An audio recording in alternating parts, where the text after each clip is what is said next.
તો ગુજરાત ફર્સ્ટની ટીમ પહોંચી દાહોદની દેવગઢ બારિયા, જેમાં દેવગઢ બારિયા નગરપાલિકામાં છેલ્લી 2 ટર્મથી ભાજપનું શાસન હતું। દેવગઢ બારિયામાં અને ગત 2 વર્ષથી આ નગરપાલિકામાં વહીવટદારનું શાસન લાગુ કરવામાં આવ્યું હતું। ગુજરાત ફર્સ્ટે કોંગ્રેસ અને અપક્ષ ઉમેદવારોનો મત જાણવાનો પ્રયાસ કર્યો।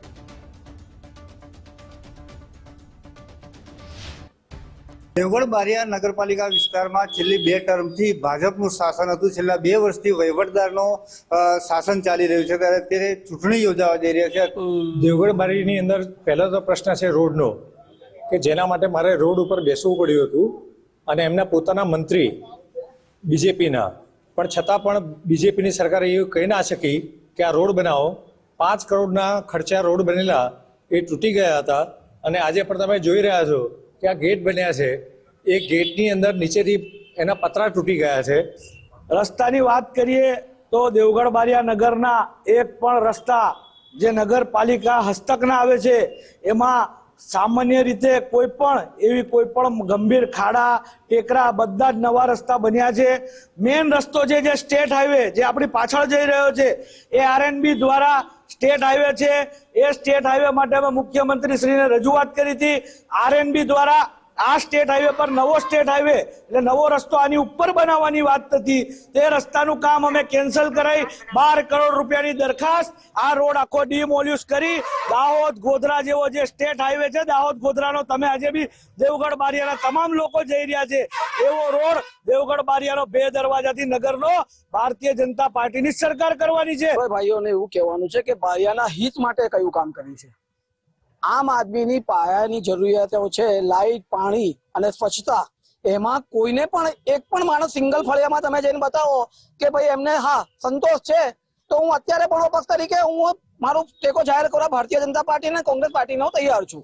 લાઇટ, પાણી ને સ્વચ્છતાની એ છે જરૂરિયાત છે। બીજું અમારો પાયાનો પ્રશ્ન એવો છે કે અમારી જેમ શુક્રવારીમાં હોકર ઝોન બન્યા એવા અમે બી ઈચ્છીએ કે અમે બી 40 વર્ષથી આ ફૂટપાથ પર બેઠા છીએ, તો અમારું બી કંઈક નિરાકરણ આવે ને અમે બી રોજીરોટીથી અમે મહેરૂમ ના રહીએ। જે દેવગઢ બારિયામાં કોઈ આવે ને તો ટાવર પર પેલો સેલ્ફી ફોટો પડાવે છે।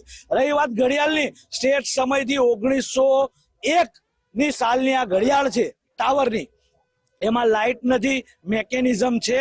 મેકેનિઝમ ચાલુ કરવા પહેલા પણ મોરબીથી અમે માણસો લાયા હતા, એ માણસનું મૃત્યુ થયું, એક જ એનો કારીગર તો મૃત્યુ થયું અને 2 વર્ષથી વહીવટદાર શાસને વહીવટદારે તપાસ રાખી નથી। બાકી તો જેવી અમારી સત્તા આવશે પહેલો દેવગઢ બારિયાના ટાવરના ડંકા પહેલા જેમ ચાલુ કર્યા હતા હાલ બી કરવાની અમારી તાકાત છે। મારા ભાઈ શ્રીએ કીધું કે આ સ્ટેટ પીડબ્લ્યુડી નો રોડ છે, મંજૂર છે।